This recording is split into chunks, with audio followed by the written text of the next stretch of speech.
ഇടുക്കി മറയൂർ ചിന്നാർ റോഡിൽ അർദ്ധരാത്രിയിൽ ഒറ്റയാൻ റോഡിലിറങ്ങി. ആളാംപെട്ടി ജെല്ലിമലയിലാണ് കാട്ടാന വാഹനങ്ങൾ തടഞ്ഞത്. 2 മണിക്കൂറോളം പരിഭ്രാന്തി സൃഷ്ടിച്ച ശേഷമാണ് ആന പിന്മാറിയത്.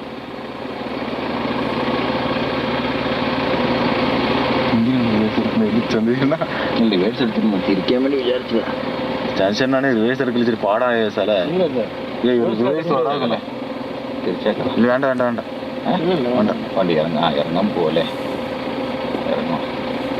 അതാണ് ഇല്ല കോളേജിനോ ഇറങ്ങാനുള്ള സൗകര്യം.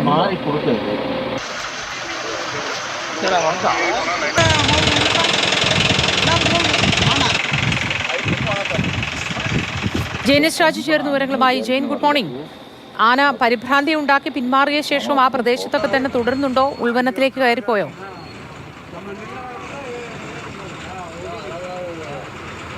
മോത്തി, ഇത് ചിന്നാർ വന്യജീവി സങ്കേതത്തിൻ്റെ അകത്തുകൂടി കടന്നു പോകുന്ന പാതയാണ്. ആ പാതയിലാണ് സ്ഥിരമായി വന്യജീവികളുടെ സാന്നിധ്യമുള്ള മേഖലയാണ്, പ്രത്യേകിച്ച് കാട്ടാനകൾ.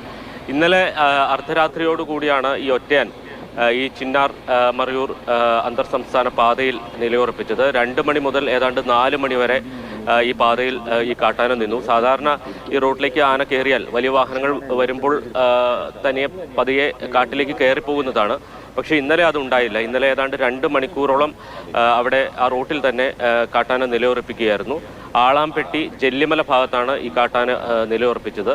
അതിനുശേഷം ഏതാണ്ട് 4:10 കൂടിയാണ് വാഹനം കടന്നു പോകാവുന്ന രീതിയിൽ, അല്ലെങ്കിൽ ആന ഒരു വശത്തേക്ക് മാറി നിന്നത്. പിന്നീട് വാഹനങ്ങൾ അതുവഴി കടന്നു പോവുകയായിരുന്നു. KSRTC അതോടൊപ്പം തന്നെ വിനോദസഞ്ചാരികളുടെ വാഹനങ്ങളടക്കം ഏതാണ്ട് 100ഓളം വാഹനങ്ങളാണ് ഏതാണ്ട് 2 മണിക്കൂറോളം ഇവിടെ ഈ റോഡിൽ കുടുങ്ങിപ്പോകുന്ന ഒരു സ്ഥിതി ഉണ്ടായത്. നേരത്തെ ഇവിടെ വിനോദസഞ്ചാരികൾക്ക് നേരെ കാട്ടാന ആക്രമണം ഉണ്ടാവുകയും ഇത്തരത്തിൽ പാതയോരത്ത് നിലയുറപ്പിച്ച കാട്ടാന വിനോദസഞ്ചാരിയെ ആക്രമിക്കുകയും അദ്ദേഹത്തിൻ്റെ ജീവൻ നഷ്ടപ്പെടുകയും ഒക്കെ ചെയ്ത സംഭവങ്ങളുണ്ട്. ഇതിനു മുമ്പും പല ദിവസങ്ങളിലും സമാനമായിട്ടുള്ള സാഹചര്യമുണ്ട്. പകൽ സമയത്ത് പോലും കാട്ടാന റോഡിൻ്റെ വശങ്ങളിൽ വന്നു നിൽക്കുന്ന സ്ഥിതിയുണ്ട് എന്നുള്ളതാണ് പ്രദേശവാസികൾ പറയുന്നത്. ശരി, ജെയിനിസ് രാജുവാണ് വിശദവിവരങ്ങൾ തന്നത്.